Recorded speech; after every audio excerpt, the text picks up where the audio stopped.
So, what if the Garden of Eden wasn't just some peaceful, idyllic paradise? What if it was actually the command center for planet Earth, the very seat of cosmic authority? In this explainer, we're going to dig into a really fascinating interpretation from our source material that reframes this ancient story as a blueprint for all of world history. All right, so here's our roadmap. Our journey through this idea is going to unfold in 5 parts. First up, we'll totally rethink Eden itself. Then we'll uncover the incredible authority that was given to Adam. We'll see how that power was tragically lost, witness its dramatic restoration by a figure called the last Adam, and finally, discover the ultimate destiny of a royal priesthood. So where do we even begin with all this? Well, to really get this framework, we have to start by rethinking our most basic assumptions about the most famous garden in history. The source material kicks things off with this huge, fundamental question. It really pushes us beyond just geography to think about its spiritual and even its functional purpose. Was it just some spot on an ancient map, or was it something more? Like the very intersection of heaven and earth. Okay, so here's the first really crucial distinction our source makes. You have the wider territory of Eden, and then inside it, you have the garden.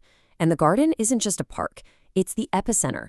The text actually compares it to the Holy of Holies, the most sacred inner room of the ancient temple, believed to be God's literal throne room on earth. A pretty big deal, right? Now, this is where it gets really interesting. According to this view, the early Earth was basically a stage where two spiritual realities existed at the same time. You had Eden, a realm of pure divine light and order, existing right alongside of Hades, a realm of darkness where an adversarial force was confined. This setup made Earth the primary stage for a brewing cosmic conflict. Okay, so if the garden was a command center on a cosmic battlefield, who was in charge?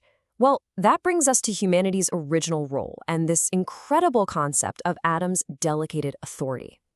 This idea of delegated authority is absolutely central to the whole thing. The source argues that Adam wasn't just, a groundskeeper. No way. He was a viceroy, a governor, given the immense responsibility to rule the entire planet, with the task of extending the order and light of the garden out into every corner of the world. And this image really captures his mission perfectly.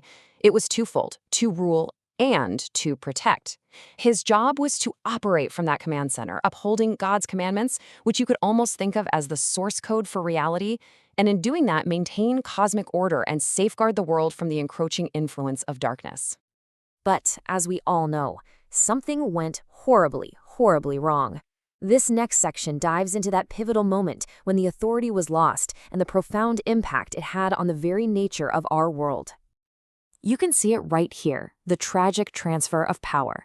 Authority flows from God to the first Adam. Simple enough, but through an act of disobedience, that authority is forfeited, it's dropped. And who steps into that power vacuum? The adversary, which the source identifies as either Satan, or maybe even more profoundly, the corrupting principle of sin itself. And the text raises a really fascinating theological point here. Did humanity literally hand over the keys to a specific entity, to Satan? Or did humanity become a servant to an internal state of being we call sin? That distinction completely changes how you see the battle. Is the enemy an external figure, or is it an internal corruption we've surrendered to?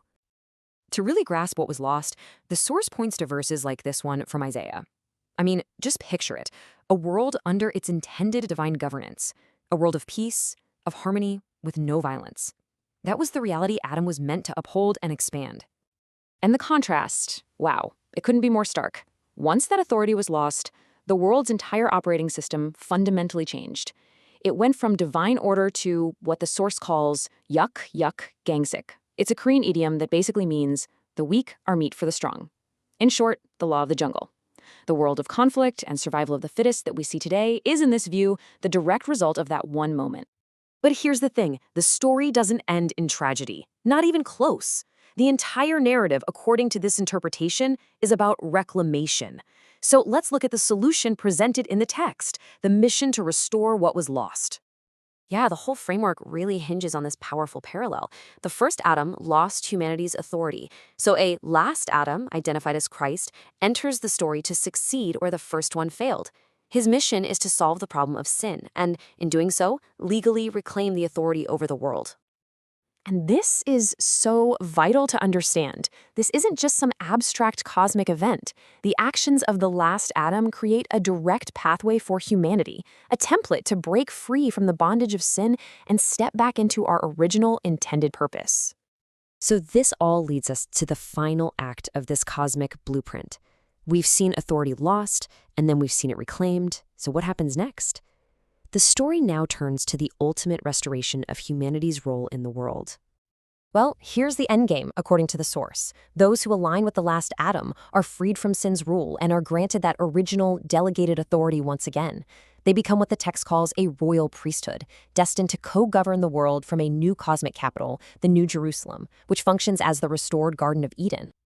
And this final vision, which is supported by verses from Revelation, shows the New Jerusalem fulfilling the garden's original purpose. It becomes the ultimate source of light and order for all nations. The lost authority isn't just restored, it's expanded on a global scale. The cosmic blueprint is finally complete. So, when you step back and look at it this way, all of human history can be seen as the long, dramatic story of a lost authority and the plan to restore it. The final question this framework leaves us with is a personal one. If this grand narrative is true, what part are you meant to play?